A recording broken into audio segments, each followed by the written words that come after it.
24번 동일전력으로 전압만을 3.3kg에서 22,900으로 승합할 경우 공급 전력을 동일하게 하면 선로의 손실은 승합 전에 몇 배이고 선로 손실을 동일하게 하면 공급 전력은 승합 전력의 몇 배인가?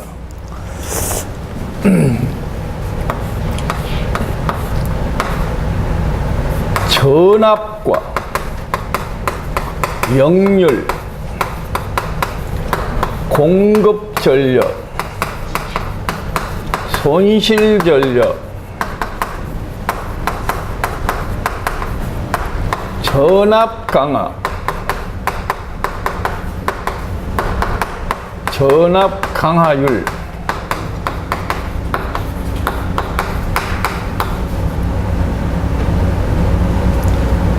이거의 관계를 전체적으로 한번 따져봅시다. 전압과 역률 공급 전력, 손실 전력, P는 VI 코사인 세타입니다. 공급 전력 P는 전압의 전류의 역률에 비례합니다. 그런데 손실 전력을 보면 I 자승 R입니다. I 대신에 V 코사인 세타분의 P를 대입을 하고 제곱을 하면 V 자승 코사인 자승 세타에 P의 제곱이 되고 그걸 다시 R를 로에 A분의 L로 쓰면 전력 손실 PL은 공급 전력의 제곱에 비례하고 전압의 제곱에는 반비례하고 역률의 제곱에는 역시 반비례합니다.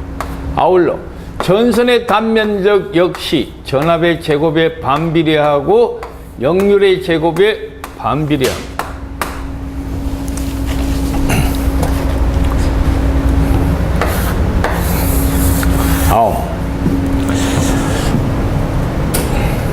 전압 강하율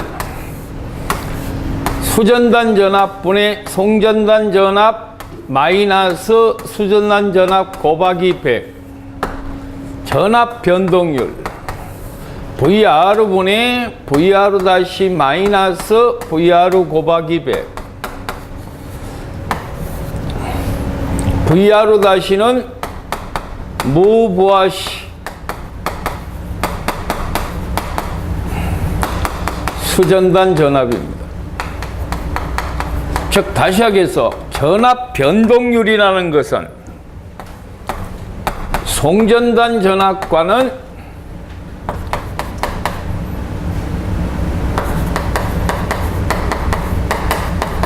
무관합니다.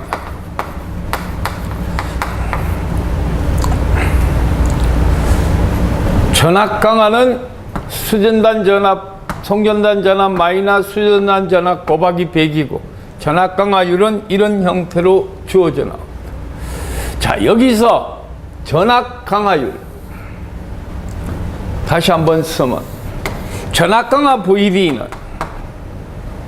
I의 R 코사인 세타 플러스 X 사인 세타입니다. 내가 지금 너무 충격을 받아가 오늘 고등학생 하나가 면접을 봤는데 전공을 하나도 안 묻고 인성만 물었는데 답변을 잘 하다가 마지막에 가족 관계를 물었는데 가족의 아픔 모두를 이야기하면서 울어버린 거야. 어머니 아버지가 다른 이야기까지. 그 결과는 시험을 망쳤다는 얘기예요. 이게 애들이 좀 이렇게 덮을 건 덮어야 되는데 솔직한 걸 모든 걸 다 오픈을 해버린 거예요. 여러분들이 면접을 가더라도 어떠한 경우에 대한 대비까지 할 줄 알아야 됩니다. 내가 어제도 마무리하면서 그런 이야기를 했는데 애들이 감성이 아직까지 좀 이성보다 더 앞서니까 그런 판단이 좀 늦었는 것 같아요. 그 평소에 그런 감정을 많이 갖고 있었고 자,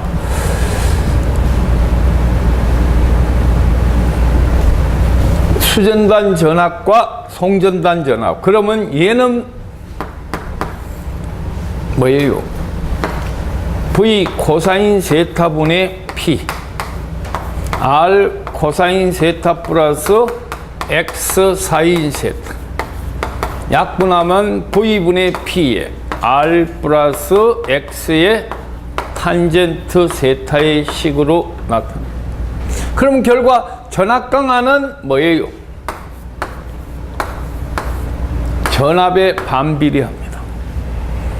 전압 강화율은 얘가 VD니까 밑에 V가 하나 있으니까 전압 강화율은 전압의 제곱에 반비례합니다. 어디 가더라도 여러분들이 이 관계는 완벽하게 알고 있어야 됩니다. 한전이든 발전 자회사이든 3, 4, 5를 76으로 성합했을 때 세 가지를 묻습니다. 공급 전력은 몇 배로 늘어나느냐, 손실 전력은 몇 배로 줄어드느냐, 부지 면적은 얼마만큼 줄어드느냐, 이런 식 세 가지를 묻습니다.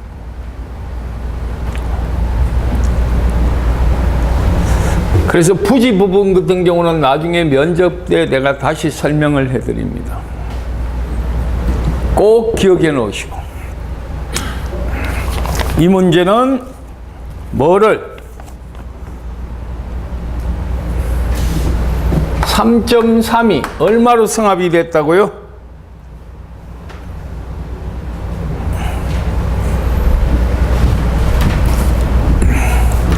22,900으로 성합이 되었으니까 전력 손실은 3.3분의 22,900의 제곱분의 1 맞습니까? 48분의 1.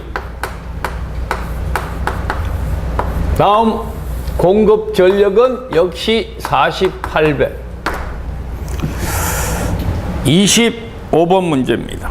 그림과 같이 AB 양 지점에 I1, I2가 집중 부하가 각 양단의 전압 강화를 모두 균등하게 할 때 전선이 가장 경제적으로 되는 급전점 P는 A점에서부터 얼마 떨어진 것이냐.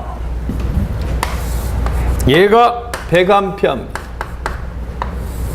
여기가 60A입니다.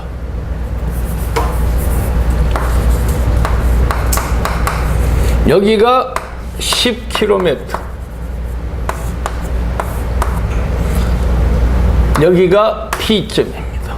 A점에서부터 몇 메다 떨어졌느냐. 전제 조건이 동일 굵기의 전선을 썼을 때 이 100A의 부하와 60A의 부하의 부하 중심점은 어디일 것인가? 부하 중심점은 어디일 것인가?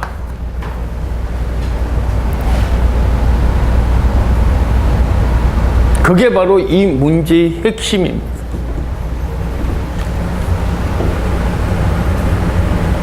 (160) 그러면 요 거리 곱하기 얘는 요 거리 곱하기 얘와 같아야 되죠. 전체의 거리는 10km입니다. 그러면 여기 거리는 10-x. x 곱하기 100은 10-x 곱하기 60과 같고 x 이꼴 3.75km가 됩니다. 이렇게 안 찾더라도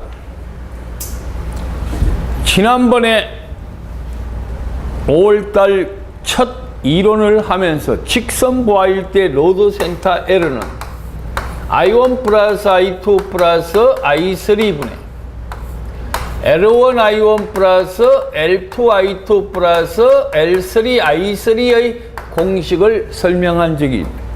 그대로 대입하면 100 플러스 60. 여기는 거리 기준이니까 없습니다. 그러면 이 거리는 얼마예요? 10 곱하기 60 돼요? 160분의 600. 바로 계산해도 답은 3.75km가 나옵니다. 여러분들이 이런 식으로 지렛대의 원리나 시소의 원리에 의해서 거리를 찾는 것은 지금처럼 부하가 2개일 때는 간단합니다. 여러 부하일 때는 직선 부하의 부하 중심점을 찾는, 로드 센터를 찾는 이 방법이 가장 여러분들한테는 쉽지 않겠느냐. 다음,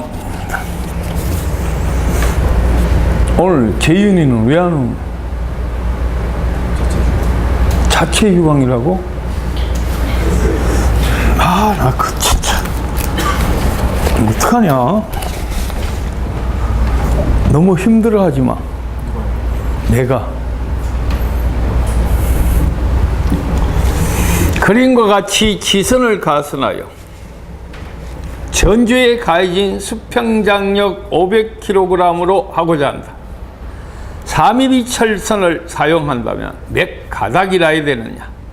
4mm 철선 한 가닥은 인장 하중이 440kg이고 안전율이 2.5다.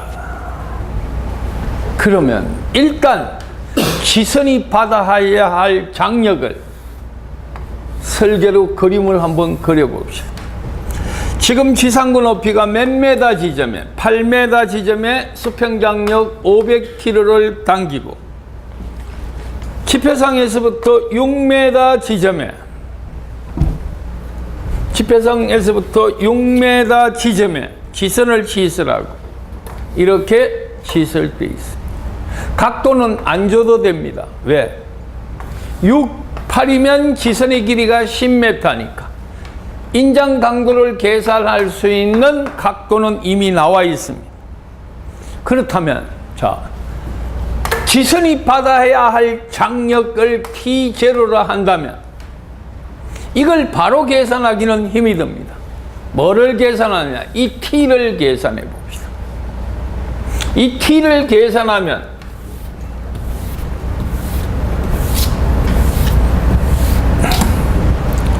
이 T를 계산하면 자, 한번 보세요. 뭐는 6대 T는 6대 높이 이게 6입니다. 그러면 위상각을 해도 마찬가지고 길이의 B로 해도 마찬가지고 얘는 얼마예요? 10이죠. 6일 때 10은 T 대 T0다. 6대 10은 힘으로 표현하면 T 대 T0다. T0는 10분의 6 T입니다. T가 몇 킬로입니까? 500kg입니다. 장력이 받아야 할 힘은 300kg입니다. 장력이 받아야 할 힘은 몇 킬로? 300kg입니다. 근데 한 장 하나가 얼마입니까? 하나가 T0가 더 커져야 안 돼요? 역수로. 아니 그 계산 자체가 잘못되어 있는 것 같은데 6대 10은 T 대 T0. 그러면 6T0는 10T, T0는 6분의 10T, T가 300. 이게 맞습니다. 식을 잘못했어요. 500이고, 그러면 T0는 얼마예요? 6분의 5초입니다. 그러면 가닥수 N은 6분의 5천에 한 가닥이 얼마까지 당긴다고요? 440kg를 당기고 안전율은 얼마? 2.5로 하면 가닥수 N이 나와져요. 약 4.7 5가닥이 나옵니다. 근데 이제 이거를 여러분들이 여러 가지로 식으로 표현하는 방법을 또 물을 수 있습니다. 지금 현재 여러분들은 이 문제를 이런 식으로 변형을 한번 해봅시다. 여기 당기는 걸 T키로, 높이가 H, 길이가 L, T0가 받는 장력을 표현해요. 그럼 얘 길이는 뭐예요? 루트 L 자성 플러스 H 제곱. 맞습니까? 그 다음에 이 얘 대 L 대 T0, L1 루트 L 자성 마이 플러스 H 제곱은 뭐 대? T 대 T0. 받는 장력을 식으로 표현하는 방법도 같이 연구를 해놔라. 이해되셨어요?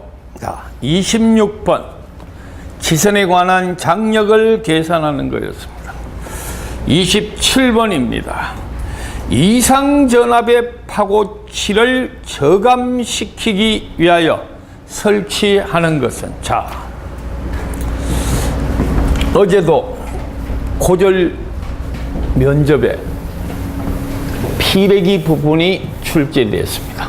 피레기 전격 전압에 대해서 22,900kV 피레기 전격 전압은 얼마인가? 그런 문제가 나왔는데 자칫 잘못한 친구들이 25.8로 답변을 많이 했나 봐요. 자, 우선 이상 전압 방호 설비.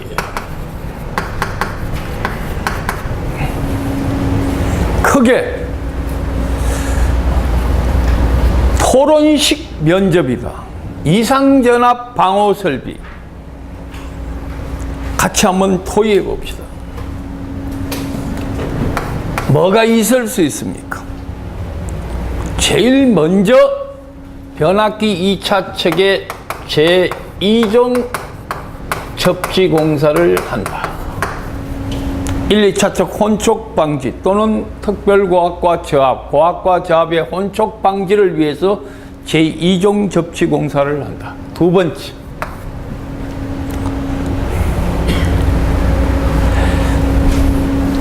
가공지선을 시설한다. 세 번째는 피뢰침을 시설한다. 네 번째, 초호환을 시설한다. 다섯 번째, SA를 시설한다. 이런 것들이 이상 전압에 대한 방호 설비의 포괄적인 내용입니다. 자, 우선 가공 이종 접지는 변압기 1차 측, 2차 측 혼촉 방지,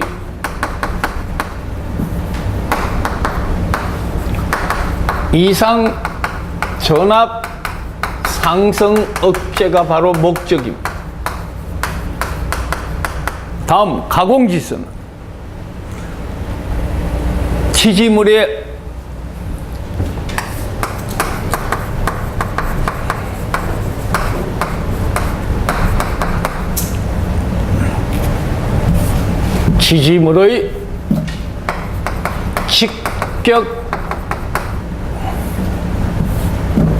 직격 뇌에 대한 방어 설비입니다.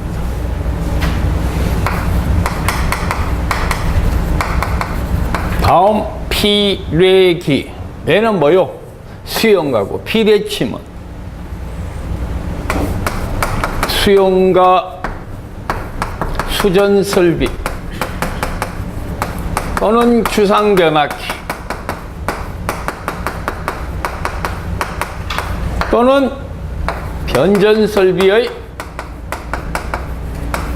시설물, 이런 데는 피레기나 피레침을 시설해서 방호를 해야 됩니다. 피레침은 건축법상 지상고 20m 이상 높이에 있는 곳에 건축물 최첨단에 시설하고, 보호각은 위험물 시급 장소일 때는 60도, 일반 장소는 45도로 시공하며, 피레침 시설 방법은 일반적으로 4가지가 있습니다. 간이도체 방식, 망상도체 방식, 수평도체 방식, 가공도체 방식입니다. 그런데 우리가 가장 많이 쓰고 가장 안전한 설비가 바로 망상도체 방식이다. 케이지 방식이랍니다. 쇠장이 얽어진처럼 건물을 완전히 비례도선으로 감싸고 있어서 낙뢰에 대한 보호를 하는 방식이고, 초호환, 아킹호환입니다. 애자의 전압 부담을 평준화시키고, 탑갑 접지장이 커서 낙뢰가 가공지선에 포착된 낙뢰가 대지로 어수하지 못하고, 가공지선 자체에서 고전위를 형성하면서 애자 도체에 다시 섬락을 일으키는 게 역섬락입니다. 그런 걸 방지하기 위해서 달아주는 게 뭐라고요?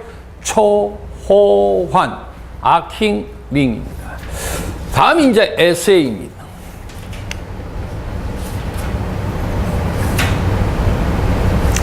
에세이에 대해서 설명 한번 해봐라.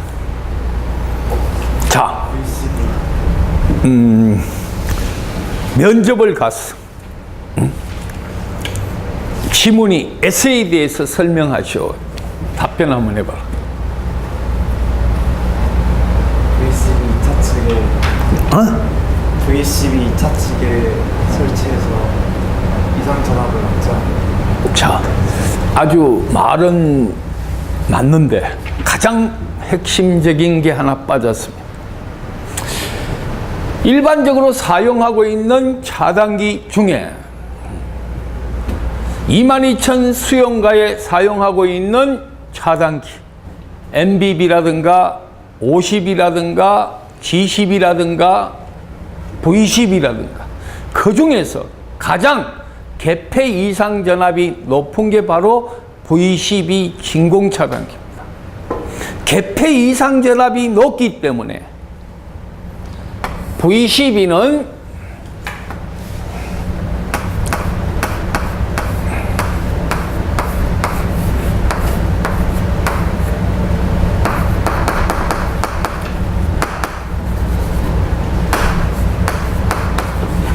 V12를 설치하고 몰드 변압기 쓰는 경우에 이 V12가 아까 개폐 이상 전압이 가장 높다 했습니다.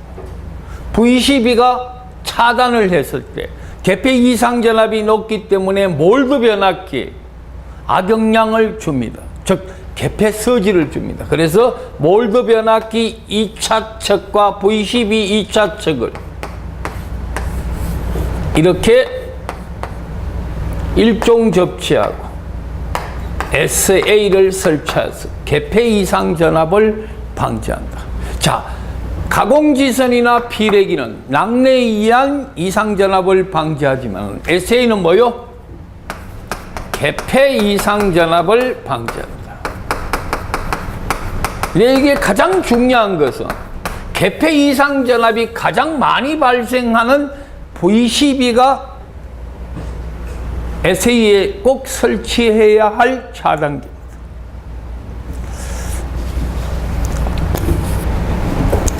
자, 28번 문제입니다. 변압기 내에 보폭 전압을 저감하기 위한 방법으로 적합하지 못한 것은 나영이, 보폭전압 설명해봐라.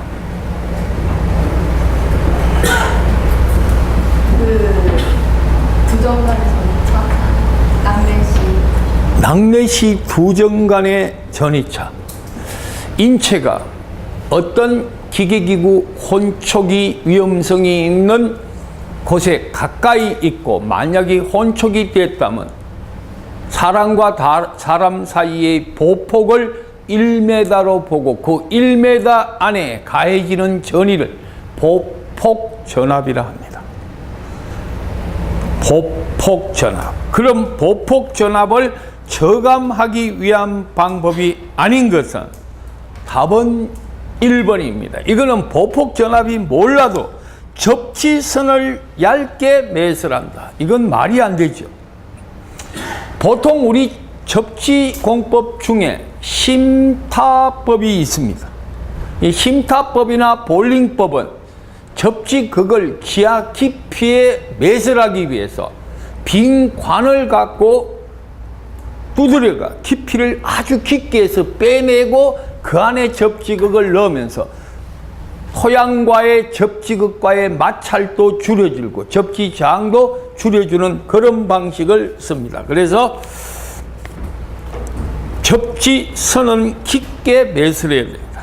메시 접지 방식을 채용하고 메시의 간격을 적게 한다. 또 주목 한번 해봅시다. 우리가 일반적으로 건축물을 시공할 때 옛날에는 접지를 따로 많이 썼습니다. 그런데 요즘은 공용 접지와 단독 접지를 하는 경우를 구분해 줍니다. 무슨 말이냐면 1종 접지극, 2종 접지극, 3종 접지극, 4종 특3종 접지극 해서 접지극을 공통으로 컨몽하여 전체를 접지합니다. 물론 장점과 단점이 있는데 일반적으로 큰 오피스 빌딩 같은 경우는 그런 공동 접지를 하면서 건물의 기초를 팔면서 바로 메시 접지를 합니다. 이게 무슨 말이냐?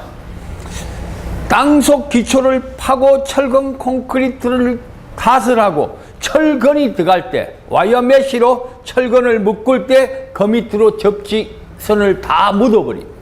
그래서 그런 식으로 메시로 접지, 그물망처럼 메시로 접지하여 접지극을 줄이는 방법, 자갈 및 콘크리트를 타설하는 방법. 토양보다는 자갈과 콘크리트가 바로 도전로 형성이 적어집니다. 절연장이 더 많아진다는 얘기입니다.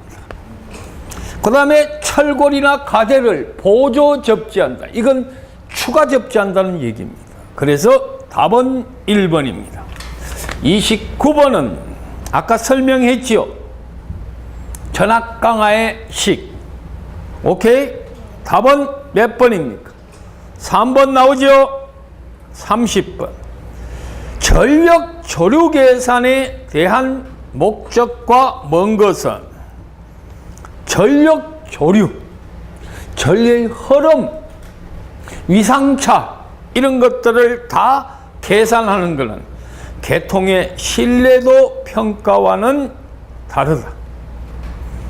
계통의 신뢰도라는 것은 안정도를 높여주는 것으로 판단하시면 됩니다. 한 장 넘기시고 31번입니다. 자, 포괄적으로 역률 개선에 관한 문제 하나가 나왔습니다.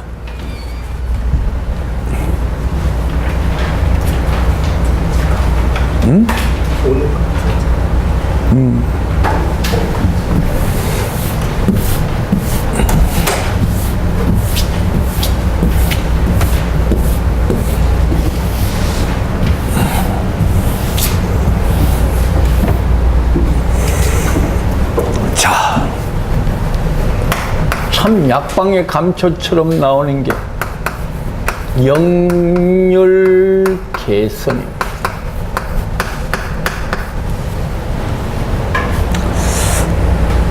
자, 이제 한번 들어봅시다. 역률 개선.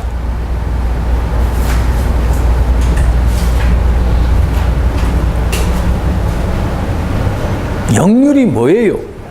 이건 여러분들이나 이거만큼 중요한 게 없습니다. 어제 면접의 실황을 내가 잠깐 설명할게요. 서울 로봇고 출신 3학년 전작과 학생이었습니다. 학교 성적은 좋고 한전 시험을 쳐서 NC에서 성적이 잘 나와서 합격이 됐습니다. 서류 합격이. 면접을 보러 갔는데 고졸도 역시 전공 직무 면접입니다.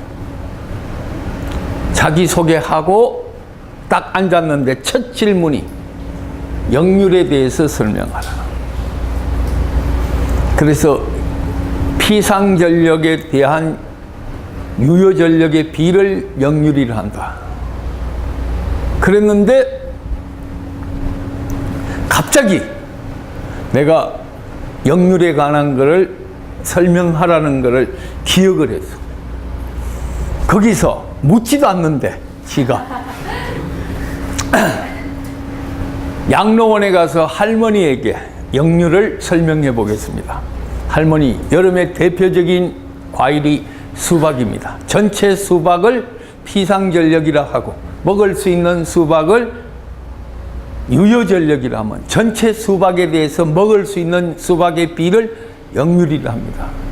할머니, 껍질 없는 수박은 수박을 만들 수 없습니다. 무효전력이 없으면 전체 전력을 형성할 수도 없고, 그래서 수박을 껍질이 아주 얇은 수박을 만들도록 노력하는 게 역률의 개선입니다. 한참 보면서 웃더래요. 아주 그 비교를 너무 잘했다는 얘기예요. 그래서 여러분들이 어디 가더라도 이 역률만큼 중요한 게 없습니다. 지금 우리 한전은 전기요금을 이원화하여 부과를 하고 있습니다. 그 하나는 기본요금에 대한 전기요금과 또 하나는 사용 전력량에 대한 전기요금을 합해서 전기요금을 부과하고 2016년도 12월 초에 6단계로 되어 있던 누전 전기요금 제도를 3단계로 나누어서 다시 저소득층이나 일반 수용가에게 전기요금 부담을 많이 줄여들어서 작년 여름 대비 올여름 기준으로 호당 약 28,000원가량 전기요금이 적게 나오도록 전기요금 누진 단계를 따로 만들었습니다. 그런데 한전은 그거와 달리 밤에 역률이 90% 이상 된다든가 낮에 역률이 95% 이상 되면 1% 증가할 때마다 역률 보상금 1%를 기본요금 1%만큼 감해주고 90% 이하로 떨어지면 기본요금의 1%만큼 전기요금을 더 내는 역률 추징금 제도를 같이 시행하고 있습니다. 역률 보상금 제도와 역률 추징금 제도를 같이 시행하고 있다는 것. 그럼 역률은 뭐냐? 말 그대로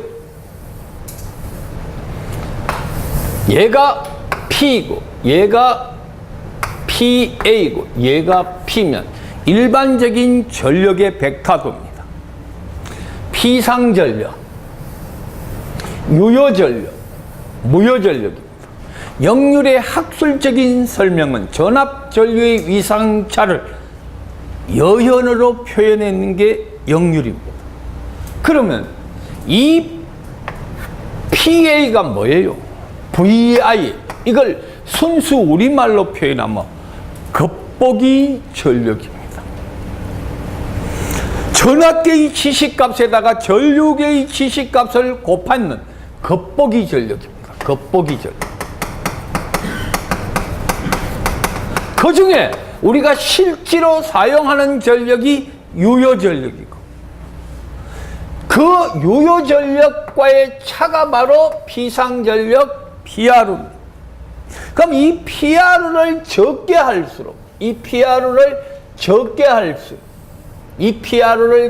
할수록 적게 큰 크면 클수록 각은 커지고 적게 하면 적게 할수록 각이 줄어듭니다. 코사인은 각이 줄어져야 값이 1에 가까워집니다. 자, 역률 개선의 효과 4가지를 먼저 설명을 한번 해요. 첫째, 역률 개선의 효과. 손실은 아까 했지요. 역률의 제곱에 뭐 한다? 반비례한다. 두 번째입니다. 손실 감소.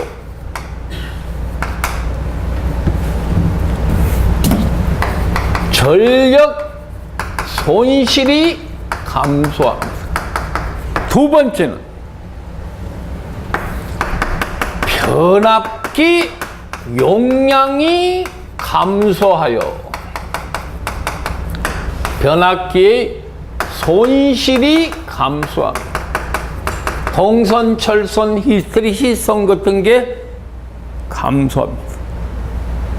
왜 변압기 용량이 감소할까요? 자, 벡타도를 그래서 이 부분만 설명을 먼저 하고, 똑같은 유효 전력을 사용한다면 세타1이 세타2로 개선된다면 이것만큼의 델타 PA 피상 전력 값이 줄어도 유효 전력은 동일합니다. 이만큼 1000kVA를 써서 880의 유효 전력을 쓴다면 역률이 개선돼서 880을 더 똑같이 쓴다면 피상전력 1000이 아닌 델타 PA만큼 감소시킬 수 있다. 그러면 이 변압기 용량이 그만큼 줄어드니까 변압기 동선만 해도 그만큼 줄어듭니다. 자, 그 다음에 세 번째는 부하를 정대시킬 수 있다. 자, 이것도 역시 벡타도로 봅시다. 이게 P고 이게 세타1입니다. 역률이 개선됐는데 아까처럼 변압기 용량을 줄이지 않고 그대로 변압기를 똑같은 변압기로 쓴다면 델타 P만큼 유효 전력을 더 정대시킬 수 있습니다. 그래서 결과 이 유효 전력 정대분 P는 PA 탄젠트 세타1 마이너스 PA 탄젠트 세타2만큼의 유효 전력을 정대시킬 수 있다. 오케이? 탄젠트 세타1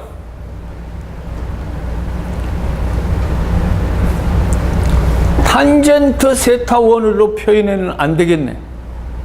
뭐로 표현해야 돼요? 이 길이를 표현하면 얘에다가 얘를 뺀 게 더 정대시키는 거죠. PA 탄젠트로 표현하면 돼요? 이게 뭐요? 얘는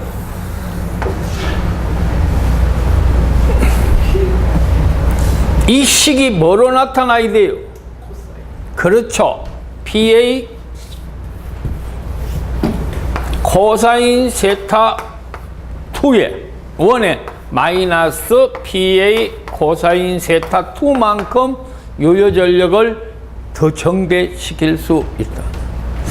자, 그 다음 네 번째가 전기 요금이 감소합니다. 자, 그러면 역률을 개선시키는 방법 중에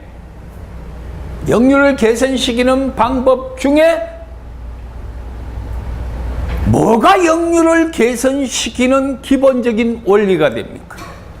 무효 전력을 보상해 주는 거죠. 그 무효 전력을 보상해 주는 게 이 값인데 이 값이 바로 얘고 QC이고 얘는 우리가 다 알고 있는 거, 뭐 이 정도는 여러분들이 다 알고 있으니까 생략하겠습니다. P의 아까 탄젠트 세타 1 마이너스 탄젠트 P의 탄젠트 세타 2가 됐어.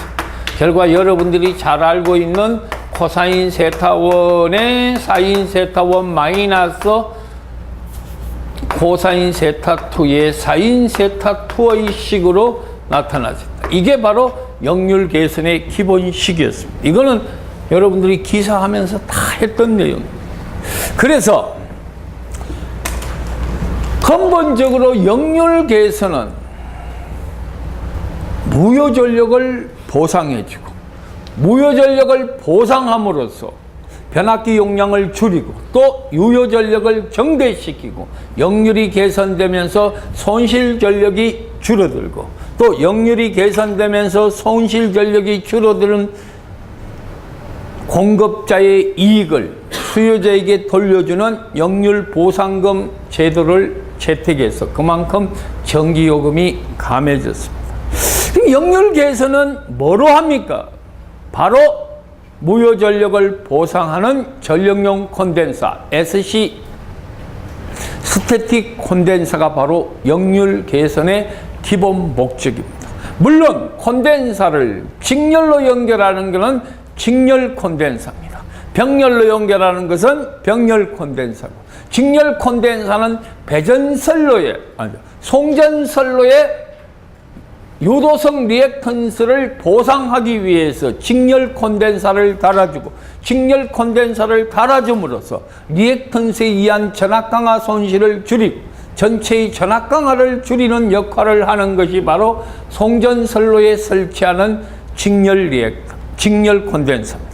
그러나 배전선로에 설치하는 병렬 콘덴사는 바로 역률 개선이다. 그래서 같은 콘덴사도 배전에 설치하느냐 송전에 설치하느냐에 따라서 그 역할과 기능이 달라집니다. 다음 그걸 갖고 이제 31번 문제를 보겠습니다. 이거는 뭐 역률 개선하고 비슷합니다만 병렬 운전에 관한 문제입니다. 한 대의 주상 변압기에 늦은 역률 코사인 세타 1과 유효 전력 P1 부하에 역률 세타 2, 유효 전력 P2 병렬 부하에 접속하여 주상 변압기에 걸리는 부하를 찾아라. 자, 한번 보십시다.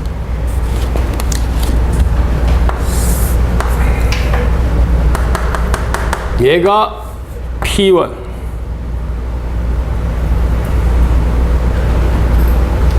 유효 전력 P1 그때 세타 1입니다. 또 유효 전력 P2 요게 P2고 그때 역률은 세타 2라고 합시다. 요 부하. 그러면 얘는 뭐예요? 이 값은 P의 탄젠트 세타 1이고 얘는 P2의 탄젠트 세타 2가 돼요. 지금 두 개를 합했을 때 P1, P2의 피상전력 이게 PA1이고 얘가 PA2일 때 전체 합성 비상용량은 얘입니다. 자, 유효 전력 P1인 부하와 P2인 부하, P2인 부하를 서로 다른 역률인 경우에 P1 부하와 P2 부하를 병렬로 운전했을 때 피상 전력은 얘가 됩니다. 그 종합 역률은 얘가 되고 종합 역률 바로 갑시다. 병합 역률은 뭐예요? 루트 밑변 P1 플러스 P2의 제곱 플러스 요거 P1의 탄젠트 세타 1 플러스 P2의 탄젠트 세타 2 이거의 제곱 분자는 얘 플러스 얘 P1 플러스 P2가 돼.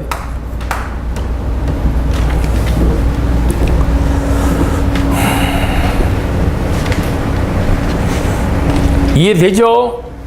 그래서 얘가 지금 묻는 건 피상전력, 합선했을 때의 피상전력. 답은 3번입니다. 32번. 연간 전력량이 E이고 최대 전력이 W인 경우에 연 부하율은 얼마인가? 자, 또 일로 한번 봐주십시오. 새로운 용어가 나올 때마다 종합 정리를 한 번씩 다시 하겠습니다. 우리가 꼭 알아야 할 수요와 부하에서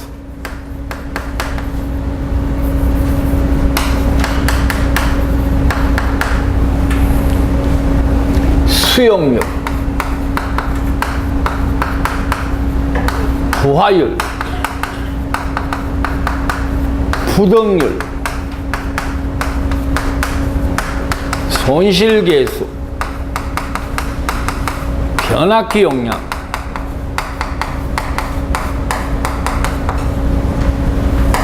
이런 것들을 머릿속에 꼭 기억해야 됩니다. 0.32F에 0.64F 제곱의 값으로 표현되는 경우 일반적인 손실계수의 기본식입니다.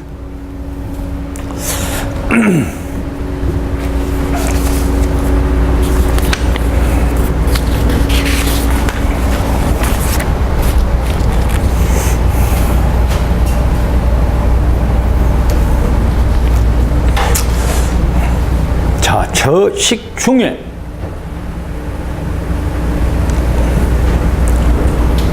부동률에 대한 서술형을 많이 묻습니다. 손실계수에 대해서는 여러분들이 이 공식은 구태여 외우지 않아도 됩니다. 문제에 주어진 조건에서 많이 주고 F는 부하율을 나타냅니다. 그러면 자, 지금 여러분들이 일반적으로 배웠던 전력공학하고 오늘 배우는 오후 2시 수업은 한 단계 높은 심도 있는 내용들입니다. 그래서 여러분들이 일반적으로 이 손실계수는 손실 전력량을 묻고 이 손실 전력량은 사용 전력에다가 손실계수를 곱해주는 식입니다.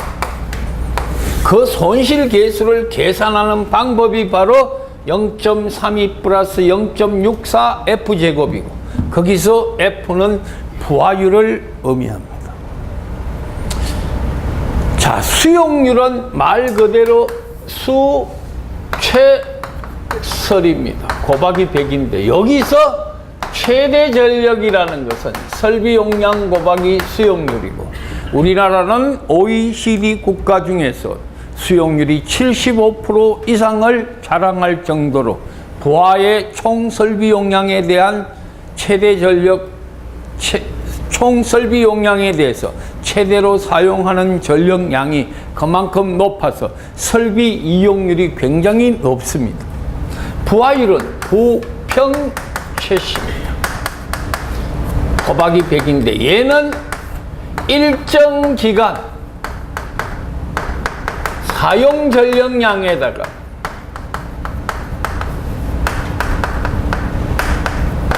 사용 시간을 나누고 최대 전력을 나눠서 계산하는 식입니다. 부동률은 등각합입니다. 이 값은 늘 1보다 크거나 같고 곱하기 100을 하지 않는 것을 말합니다. 실제 예를 잠깐 한번 들어봅시다. 6시간, 12시간, 18시간, 24시간 일부하 곡선에 100km, 200km, 300km, 400km 부하가 있다. 100km, 200km, 300km, 400km 부하가 있다. A 공장의 일부와 곡선을 보면 A 공장의 일부와 곡선을 보면 이런 식으로 주어졌다. A 공장의 일부와 곡선이 이게 A 공장 일부와 곡선.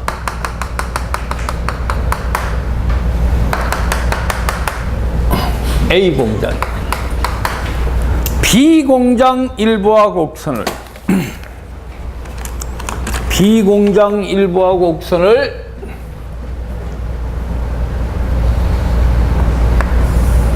B 공장 일부와 곡선이 450 일부와 곡선이 이렇게 만들어졌다. 이런 식으로 B 공장 일부와 곡선, B 공장 일부와 곡선. 자, 우선 A 공장의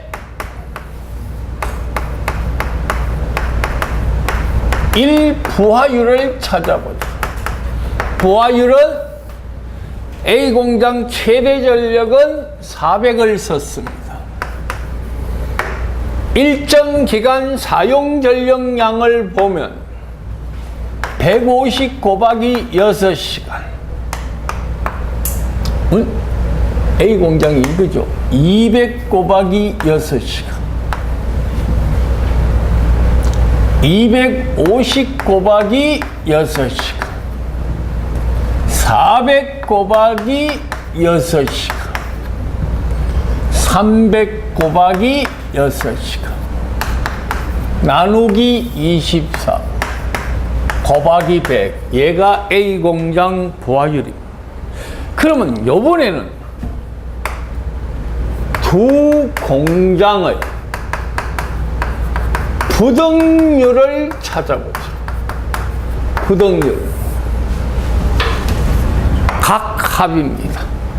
각계 최대 전력의 합에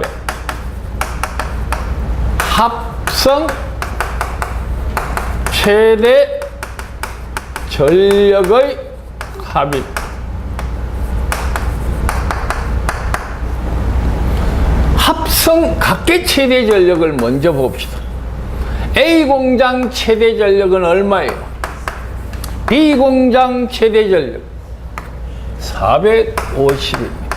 그럼 합성 최대 전력이라는 이 말은 전기 공급자의 시각에서 본 동시 시간대의 최대 전력을 말합니다.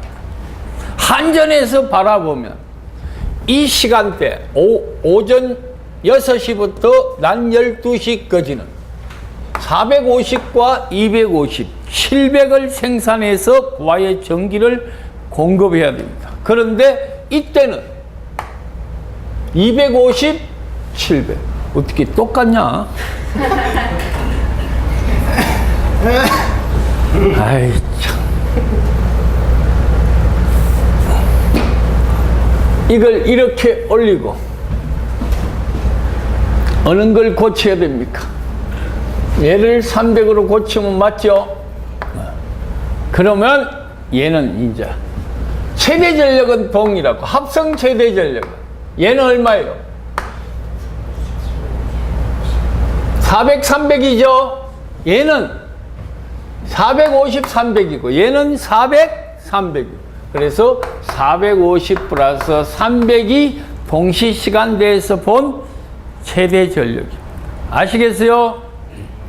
이런 식으로 계산을 하고 또 하나 이제 이런 경우를 생각합시다. 2017년 6월 한 달 총 전력이 100만 킬로와트 아워였습니다. 사용 전력량이 100만 킬로와트 아워. 부하율이 75%인 경우 손실 전력은 얼마인가? 부하율이 75%면 손실 계수는 0.32 75%, 0.64 75의 제곱. 그러면 손실 계수가 나옵니다. 예를 들어서 손실계수가 32%가 나왔다. 그러면 아까 6월 한 달 총 전력량에다가 손실계수 0.31을 곱한 값이 6월 달 전력 손실량이 나온 겁니다. 아시겠어요? 이걸 머릿속에 기억하시고, 그 다음에 이제 변압기 용량은 흔히들 잘 알고 있는 설수역부효입니다. 이 효를 꼭 생각해라.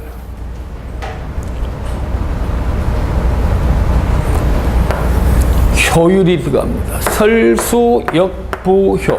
역률은 왜 들어갑니까? 이게 바로 뭐예요?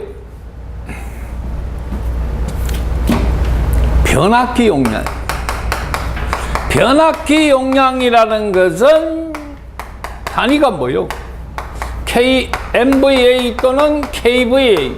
걔는 설비 용량에다가 수용률을 곱하면 킬로와트 또는 메가와트죠. 그 킬로와트, 메가와트의 역률을 단하여 그 단위가 바로 KVA로 바꿔집니다. 아시겠어요? 그래서 늘 역률로 나누고 간혹 효율이 나오면 효율 역시 나눠줘야 됩니다. 4월 달에 시험 친 서울시 지방직 공무원 시험 문제, 이런 문제가 나왔습니다. 역률 0.6을 0.8인 부하로 개선할 때 필요한 콘덴사 용량을 찾아라. 부하는 10마력짜리 부하였습니다. 효율 0.8, 역률 0.8이었습니다.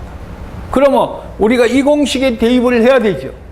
그때 P가 0.746, 746W의 10마력 곱하기 10 나누기 효율 0.8을 해줘야 P가 됩니다. 그리고 0.8분의 0.6, 0.6분의 0, 0.8분의 0.6, 0.9분의 1 마이너스 0.9의 제곱, 그런 식으로 계산하는 문제가. 그래서 일반적인 생각보다 효율을 주었을 때 그 P를 찾아내는 걸 머릿속에 생각하라. 효율이 1이라면 상관없는데 효율이 0.9라면 P 값은 그보다 0.9분의 1만큼 커져야 우리가 거기에 맞는 부하 설계를 할 수 있다는 얘기. 다음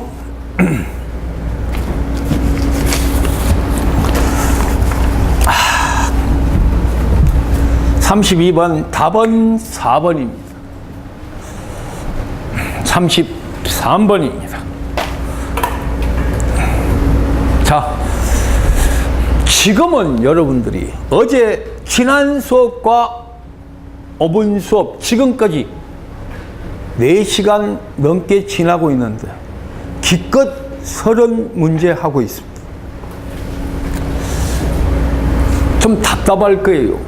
너무 진도가 잘 안 나가고 설명이 너무 광범위합니다. 근데 이게 한 8월 초 딱 들어가면요, 7월 끝나고 속도가 굉장히 빨라집니다. 앞에 했던 문제들이 나오니까. 그때는 시간당 한 40문제씩 죽여도 됩니다. 하루에 120문제씩도 풀 수 있습니다. 그래서 우선 기초를 충실히 합니다. 자, 우리는 부하를 크게 나누어서 기저부하와 첨두부하로 나눌 수 있습니다. 저기 기저부하가 뭐냐? 괜찮아. 기저부하는 어떤 수용과에 보편적으로 평균 전력을 공급해 줘야 할 부하입니다. 예를 들어 설명하면 롯데백화점 영등포 여기에 있는 부하다. 자, 기저부하는 뭐가 기저부하냐? 롯데백화점 영등포 여기에 있는 백화점을 생각해 봅시다. 총 설비 용량 5,000, 평균 전력 3,500, 최저 전력 1,500. 그럼 최저 전력은 저녁에 샷덤은 내리고 거의 저녁일 때 평균 부하할 겁니다.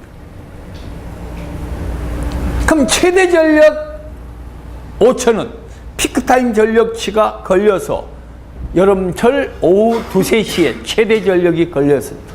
근데 평균적으로 백화점을 정상 영업할 때 걸리는 게 3,000이라면 그 3,000을 기저부하라 합니다. 그걸 포괄적으로 봤었을 때 우리나라는 그 기저부하를 담당하고 있는 발전이 바로 원자력 발전입니다. 그러면 첨두부하가 생길 때 쓰는 게 바로 양수 발전 방식입니다. 양수 발전은 평소에는 낮에 발전을 합니다. 낮에 발전하고 하부저수지로 이동된 유량을 밤에 최대 전력이 걸릴 때 남는 잉여 전력을 이용하여 양수 펌프로 다시 상부저수지로 물을 옮겨놨다가 낮에 피크타임 전력치가 걸릴 때 사용하는 방식이 양수 발전 방식입니다. 그럼 양수 발전은 가장 첨두부하에 적합합니다. 그 다음에 첨두부하에 적합한 것은 우리나라 화력발전소의 평균 효율은 37%에서 38% 사이입니다. 그런데 가스터빈 발전은 34% 정도뿐이 안 됩니다. 그런 34%뿐이 안 되는 가스터빈 발전도 왜 첨두부하에 사용하기 좋으냐? 기동 시간이 굉장히 짧습니다. 다른 기력이나 복합화력에 비해서 기동 시간이 굉장히 짧습니다. 짧다가 보니까 바로 전기 에너지를 낼 수가 있습니다. 그래서 첨두부하가 탁 걸렸을 때 바로 사용하는 게 가스터빈 발전입니다. 문제 보겠습니다. 심야, 일려, 잉여 전력을 이용하여 조종기에 물을 포울로 첨두부하에 사용한다. 1번이 양수발전 방식입니다. 2번은 건설비가 사고 급격한 출력에 응할 수 있다. 2번이 답입니다. 3번 출력 조정이 매우 단계적으로 가능합니다. 출력 조정이 불가능하다는 아닙니다. 기저부하를 담당한다. 아니지요. 첨두부하를 담당합니다. 고온고압 때문에 연속 운전하면 높은 효율이 생긴다. 열 효율이 가장 나쁜 게 가스터빈 발전. 그래서 답은 2번입니다. 34번 또 주목하시고.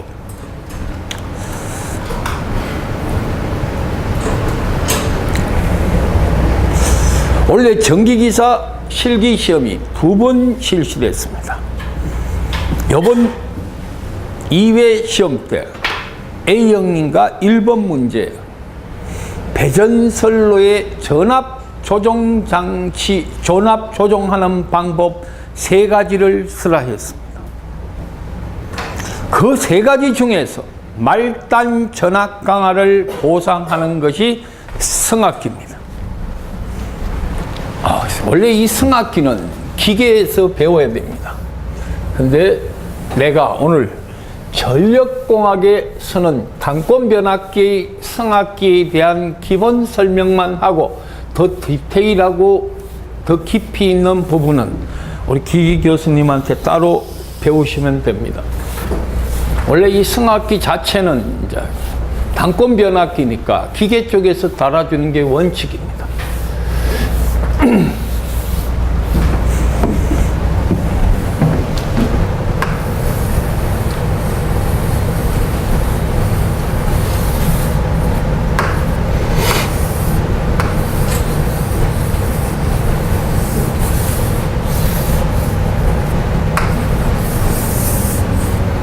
일종의 단권변압기는 V1 승합전 전압입니다.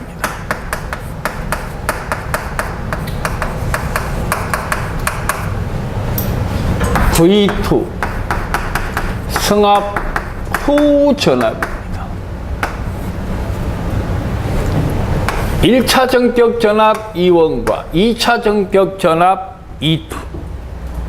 여기에 전류가 이렇게 I2가 흐른다면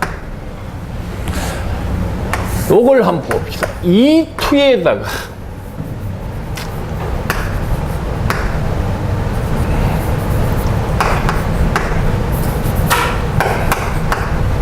대문자로 표현합시다. E2에다가 I2를 곱하면 승합기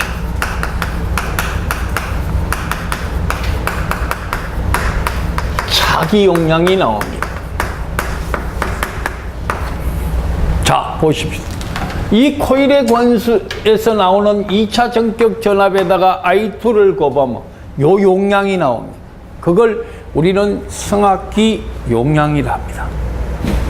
자, 요번에는 이런 생각을 하나 해봅시다.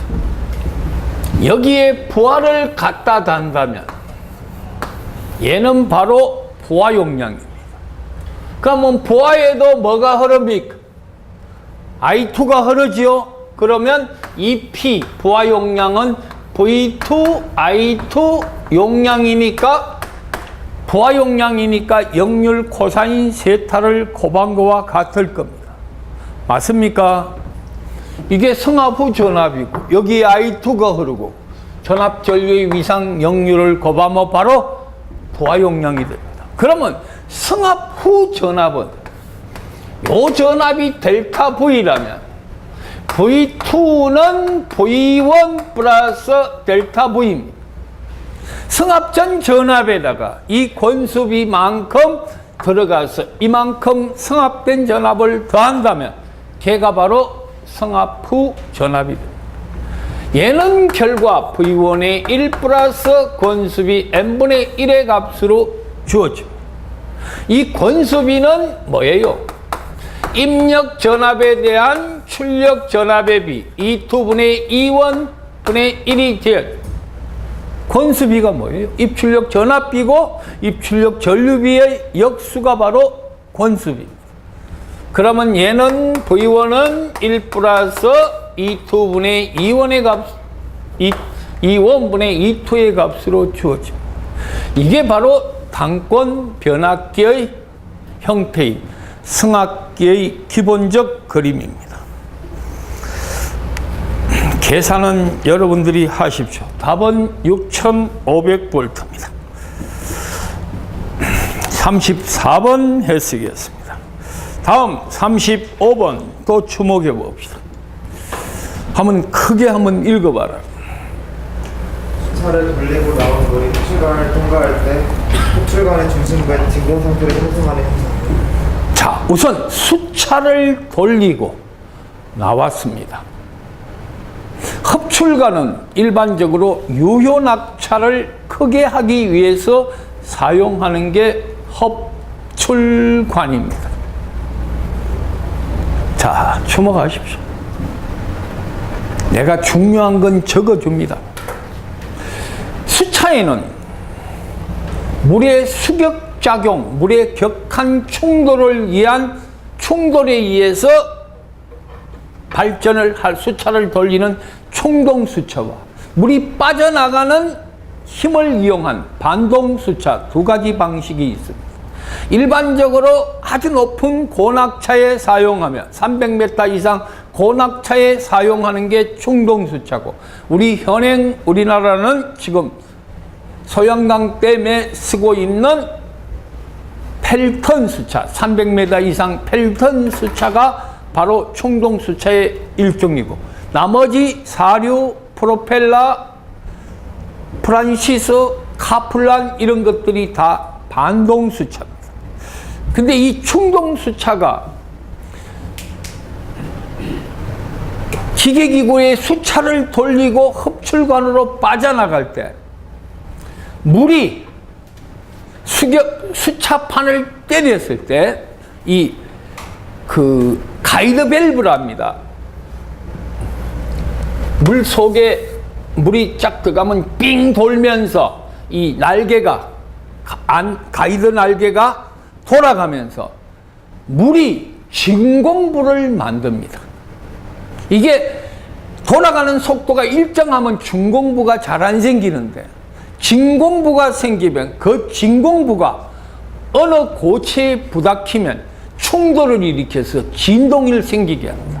물속의 진공 상태, 공동 상태를 우리는 캐비네이션 현상이라 합니다.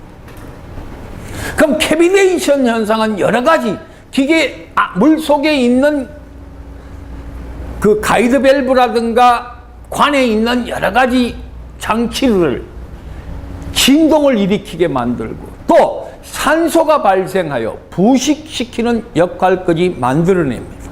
문제 한번 읽어봅니다. 수차를 돌리고 나온 물이 흡출관을 통과할 때 흡출관 중심부에 진공 상태를 형성한다.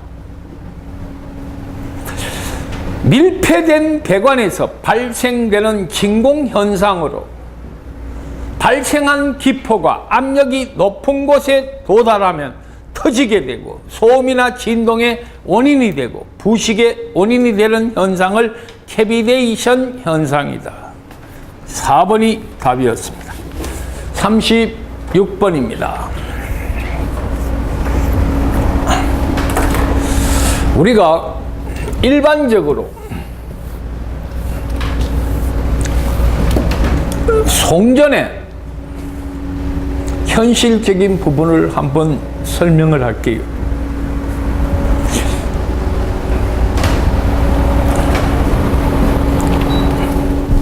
앞으로 이제 우리가 가야 할 길이 가공 송전선로는 차차 없어집니다.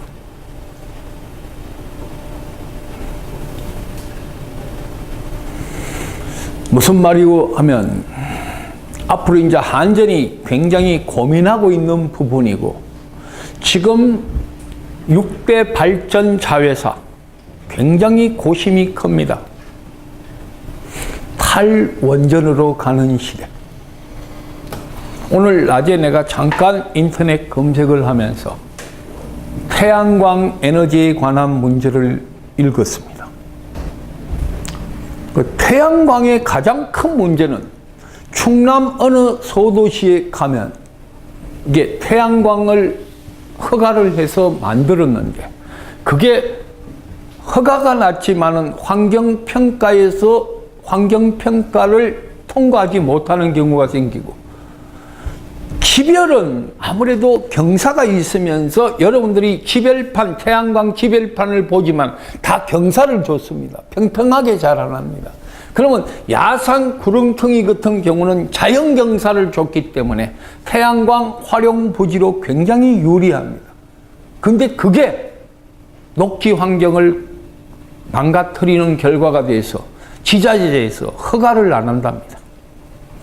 이 중앙정부에서는 지금 태양광 탈원전을 위해서 해야 되고 그런 부분이 굉장히 심각한 문제가 되고 있습니다. 그래서 아까 뭐 내용 보니까 우리나라 태양광을 하는 업체가 약 530개 업체랍니다. 거기서 5개 정도의 태양광을 갖고 있어도 약 2,000개 정도의 태양광이 발전을 하고 있는데 그 관리라든가 지원이 어렵고 또 이 앞전에는 태양광을 2015년도까지 태양광 발전을 하면 우리가 내는 전기 요금에 전력 설비를 건설하고 충당하는 전력 설비를 할 수 있도록 보존해주는 전기 요금이 그 기본 요금이 있습니다. 그 기본 요금에 들어가 있는 그 전력 개발비를 태양광에게 지원을 했는데 그게 또 2016년도부터 없어졌답니다. 그런데 정부는 탈원전 시대를 선언했고 전력 사용량은 늘고 있고 방법이 뭐가 있습니까? 손실을 줄일 수밖에 없다. 전원 개발을 못한다면 궁극적으로 태양광은 분명히 합니다. 하는데 아직은 경제성이 없습니다. 그럼 뭐 해야 돼요? 직류송전 HVDC가 살아날 수 있는 길입니다. 그래서 2018년 2단계 당진에서 고덕까지 지금 시공하고 있습니다. 앞으로 모든 게 직류송전 방식으로 가야 됩니다.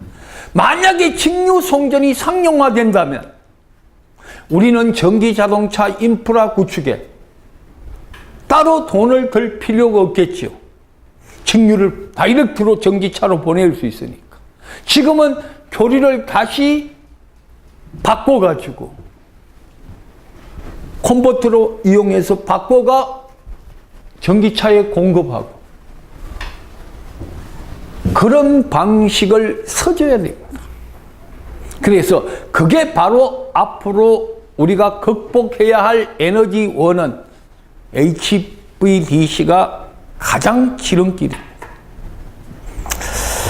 그런데 송전선로는 건설을 할 때 요즘은 굉장히 힘이 듭니다. 기본 설계가 끝나면 타당성 조사를 하고 타당성 조사가 되면 환경평가를 하고 토지를 수용하기 시작해야 됩니다. 토지가 수용이 돼서 설계가 완성되면 먼저 굴착을 하고 가깁을 하고 파설을 하고 조립을 하고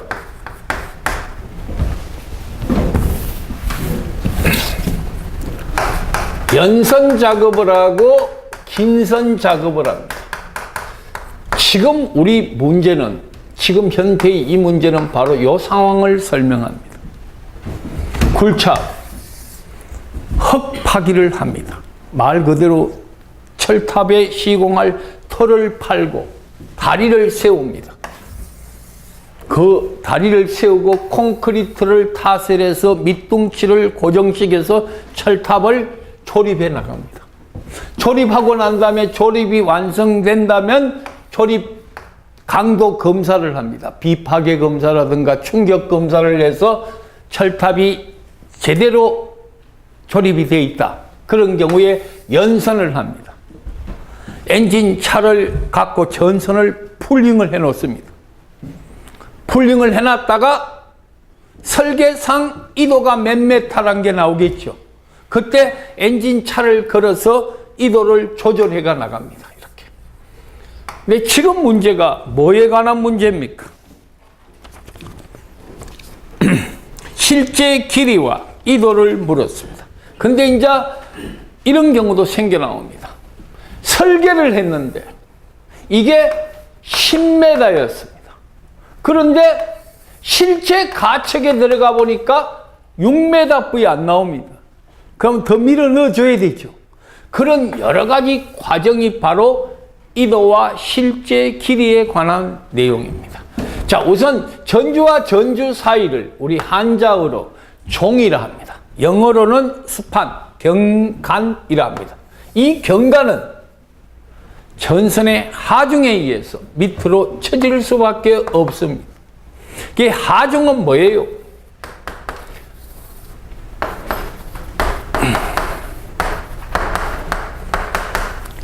풍압하중, 수평행하중인 풍압하중과 수직하중인 자중, 빙설하중의 제곱에 대해서 수평행하중이 전체의 합성하중이 됩니다.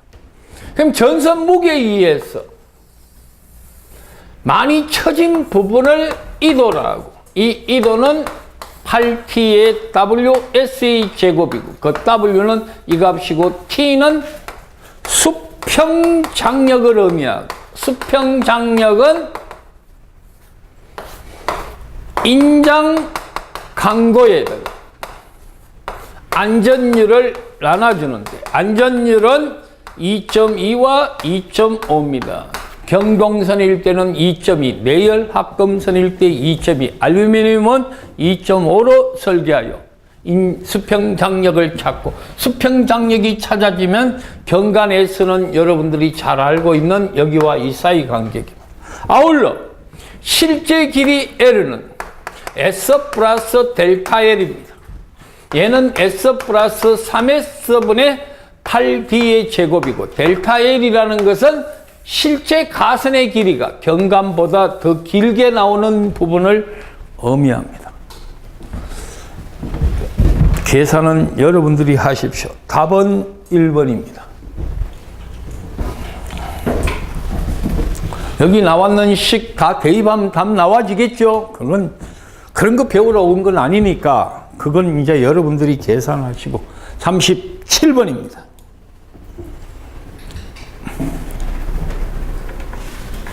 자네가 문제 한번 읽어봐라. 송전선의 코로나선에 대한 설명으로 틀린 것은 1번 상대공기 밀도에 반비례한다. 2번 대지전압과 성간전압의 차의 제곱에 비례한다.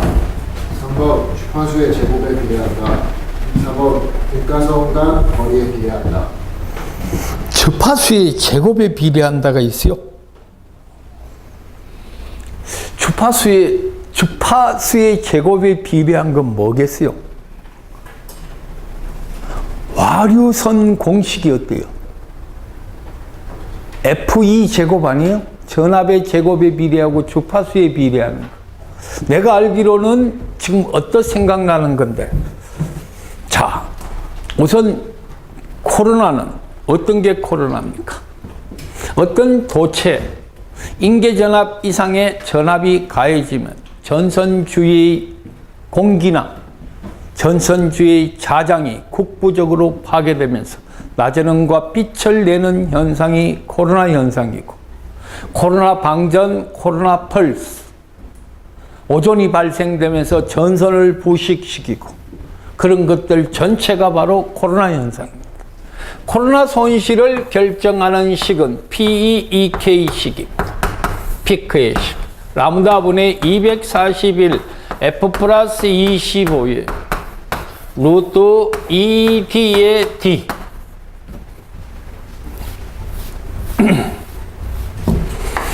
E 마이너스 E0의 제곱 곱하기 10의 마이너스 5성 킬로와트 퍼 킬로미터 1선당.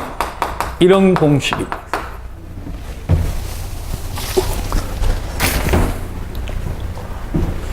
상대 공기 밀도, 주파수, 대지전압과 코로나 개시전압입니다. 대지전압은 154면 루트 3분의 154입니다. 이거는 코로나가 개시될 당시의 전압입니다. 대지전압은 늘 코로나 개시전압보다 큽니다. 특히 요즘 같은 날요. 장마철입니다. 장마가 끝날 쯤 햇빛이 꽉 내리칠 때 345나 765 송전선로, 154 송전선로를 보면 송전선 주변에 아지랑이가 올라가는 경우가 있습니다. 그게 바로 코로나 현상입니다. 눈에 보이지 않으면서 쫙 전선 표면에 열 에너지가 전송되며 갑니다. 그게 멀리서 보면 아지랑이처럼 보입니다. 자, 대지전압과 인계전압의 차의 제곱을 이 제로를 크게 하면 할수록 피크의 손실값은 감소합니다. 그럼 이 제로가 뭐냐? 코로나 개시전압, 코로나 인계전압 24.3에 M0, M1의 람다의 D의 로그 10의 R분의 D 단위는 킬로볼트. 상대 공기 밀도, 등가 성간걸. 이는 뭐 아무리 커봐야 100배가 된다 해도 2배입니다. 상대 공기 밀도 우리가 인위로 조절할 수 없습니다. 그러면 가장 중요한 게 전선의 지름입니다. 전선의 표면 상태 날씨 계수. 날씨도 고정되어 있는 뭐 우산처럼 접었다 폈다 하는 게 아니죠. 송전선로가 늘 한 곳에 고정되어 있기 때문에 자연에 노출되어 있어서 비가 오고 날씨가 맑다 의미 없습니다. 또 송전선로는 기간이 워낙 많이 걸리니까 전선 표면이 좀 상처를 받았다 하더라도 그걸 바로 교체하고 상당한 경비도 들고 시공상 공기도 굉장히 길어집니다. 사우디아라비아 같은 모래바람, 리비아 같은 중동의 모래바람이 심한 곳에 이 ACSR을 서면 모래바람의 회오리에 의해서 전선 표면이 상처받게 됩니다. 그런 경우에 코로나 현상이 전선이 표면이 이렇게 상처받은 부분이 공기의 절연이 가장 약화되어 이 부분이 부식이 방전이 바로 생겨 나오는 게 바로 코로나의 단점입니다. 그래서 전선의 표면 상태도 0.7에서 1.0으로 아주 매끄러운 단선일 때는 1.0이고 연선일 때는 여러분들이 보시는 바와 같이 전선이 새끼처럼 꼬여져 있으니까 아무래도 단선일 때 비해서 아주 매끄러운 단선일 때 비해서는 전선 표면이 약간 거칠어집니다. 그래서 연선이 코로나 현상이 많이 생깁니다. 38번입니다. 자, 이거 빨리 40번까지는 이거 마무리하고 10분 쉽시다. 38번. 송정 계통에서 단락점 한 가닥의 임피던스가 6+J8인 회로에 단락점에 3300V의 전압을 갈 때 단락점 용량은 얼마인가? 자, 또 정리합시다. 여러분들이 기사를 따면서 또 학교를 다니고 공채 준비를 하면서 아무래도 전력공학하고는 가장 가까이 지낼 수 있었을 겁니다.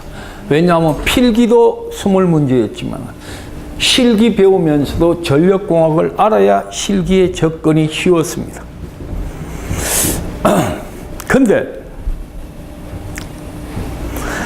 그런 친구들이 아직은 따듬어지질 않았습니다. 그래서 내가 전력을 공채에서 강의를 할 때는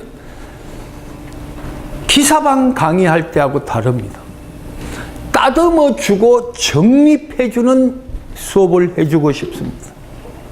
단락 용량이나 고장 용량을 계산하는 방법에는 3가지가 있습니다. 하나는 옴법, 하나는 PU법, 퍼센트 유니트법, 하나는 퍼센트 임피던스법입니다.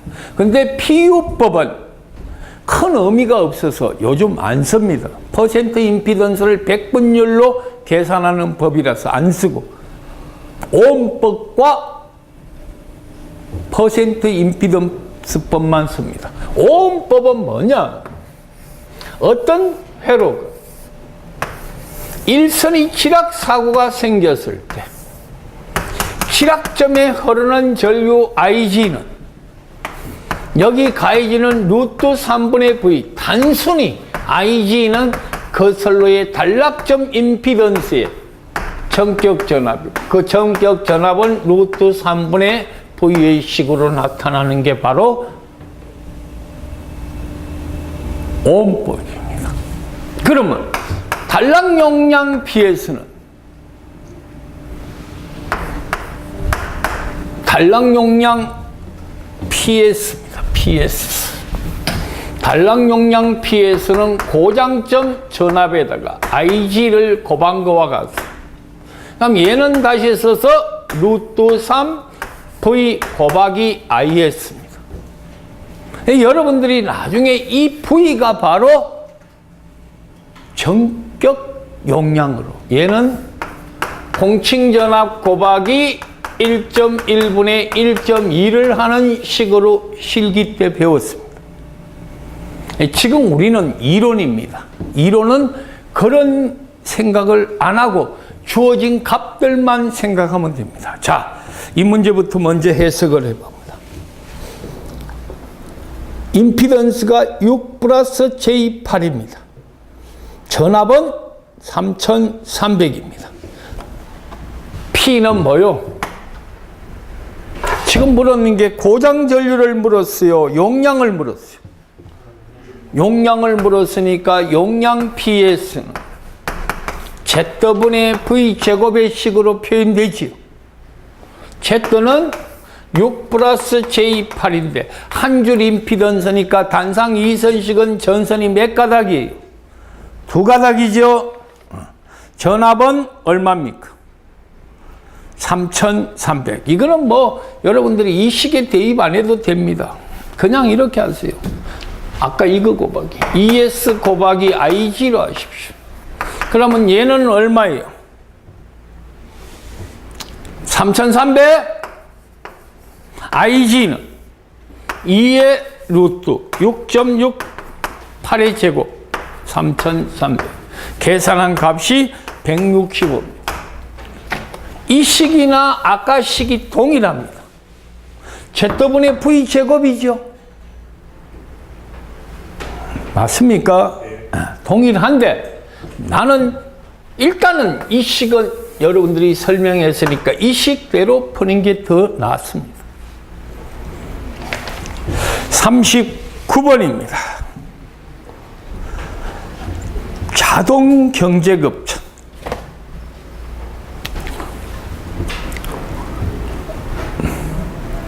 성군이 내가 서부발전 면접관이다.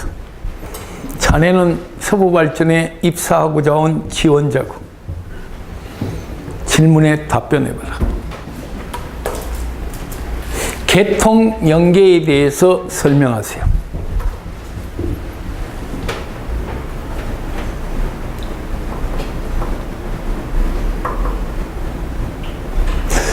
객관식 문제에 익숙해져 있는 여러분들입니다. 어떻게 뭔가 알 것 같고 보기를 보면 생각을 할 것 같은데 주관적인 자기 의견 발표가 쉽지 않습니다.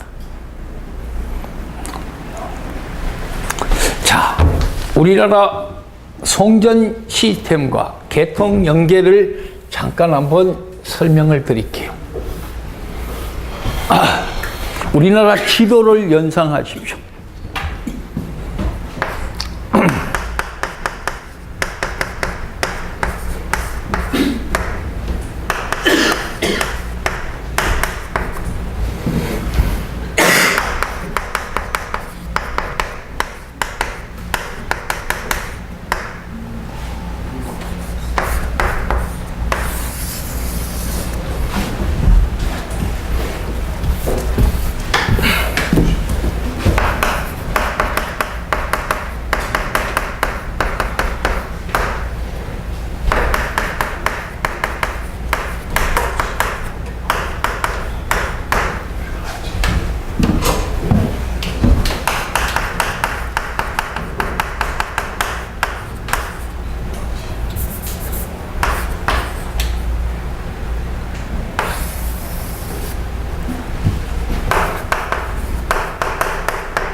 자, 전기를 가장 많이 사용하고 있는 서울 경기 지역에 바로 밑에 신안성 변전소가 있습니다. 우리나라 765 거점 변전소입니다. 태안이나 보령, 동서, 중부, 서부발전 생산되는 화력발전이 다 신서산 765 변전소에 모입니다. 그 765 변전소는 신안성 변전소까지 765를 타고 있고 한강 수계에 있는 수력발전에서 신가평 변전소로 집약된 전력은 신안성으로 다시 옵니다. 울진 한빛 원자력, 영덕 여기서 생성된 전력은 신태백으로 오고 월성이나 고리에서는 북경남 변전소로 와서 그것이 신안성에 다 모입니다. 수력, 화력, 원자력이 하나의 네트워크를 갖고 있습니다. 여름철 홍수가 나서 다목적 대비 물을 가두어 놓고 수위를 조절하면서 남는 물을 방류하면서 전기적 에너지를 생성합니다. 그때 수력 발전이 최대치를 갖습니다. 값비싼 환경오염을 시키는 태안이나 보령에 TP, 화력 발전을 줄긋고 수력 발전을 올립니다. 기저부하를 담당하고 있는 신태백과 북경남입니다. 밤에는 값비싼 이 전력은 줄이고 이 두 개로 기저발전을 운전합니다. 이름하여 수력, 화력, 원자력이 경제적인 운영이 가능합니다. 또 어느 부하에든 집중되는 부하에 전압 변동을 적게 하면서 전력 공급을 융통성 있게 하여 부하 증가에 대한 안정도를 확보하고 전압 변동을 줄이는 역할까지 할 수 있습니다. 아울러 단점은 백파워, 배후 전력이 큽니다. 그래서 대용량 차단 설비가 필요하고 요도 장애가 많이 생기는 단점이 있습니다. 그래서 이 발전 연료비를 절약하는 ELD, 이게 바로 자동 경제급전을 의미합니다. 40번 문제입니다.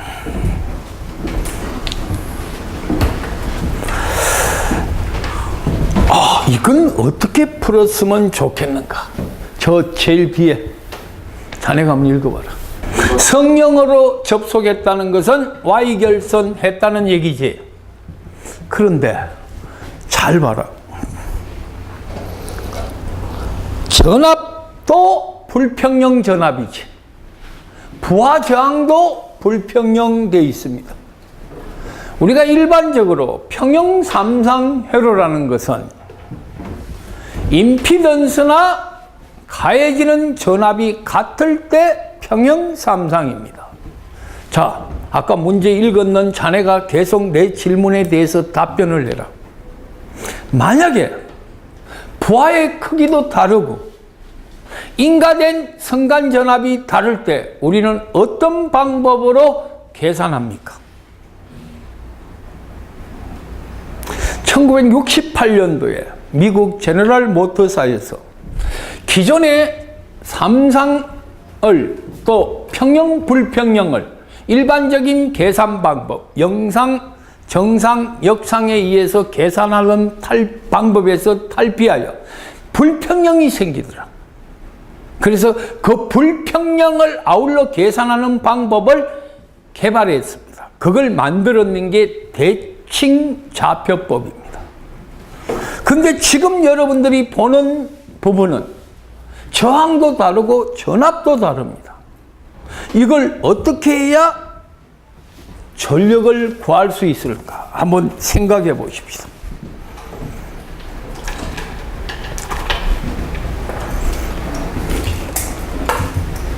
자, 이렇게 한번 만들어 봅시다. 지금 여기가 얼마예요? 280, 240, 280.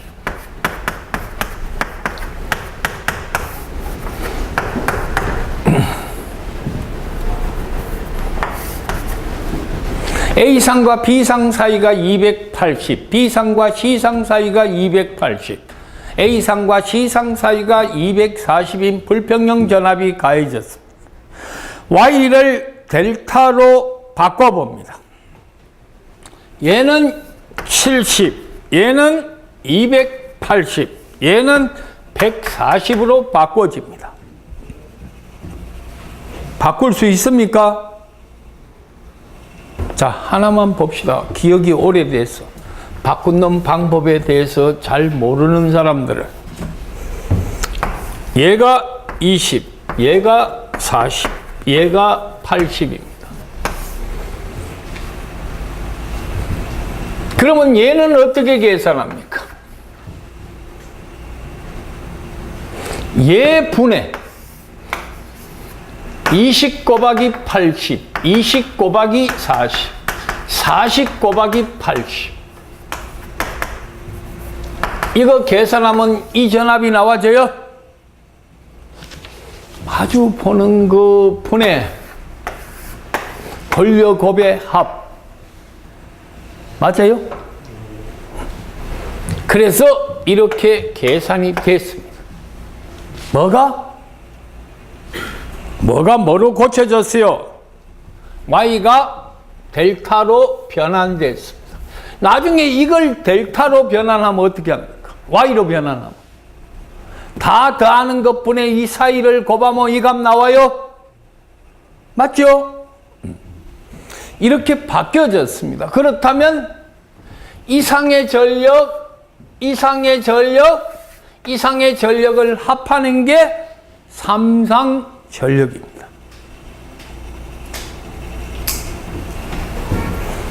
(140분의 280의 제곱) 280분의 280의 제곱 70분의 얼마요? 240의 제곱. 이걸 계산한 값이 1663kg가 나왔습니다.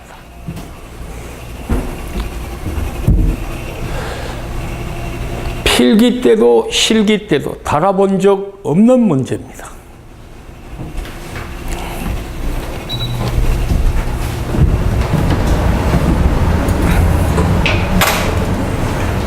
자, 20문제 끝났습니다. 10분 쉬고 4시부터 오늘 새로 제공되는 여러분들이 프린트를 보면 넘버 1 돼 있죠? 그 다음이 넘버 2가 나갑니다.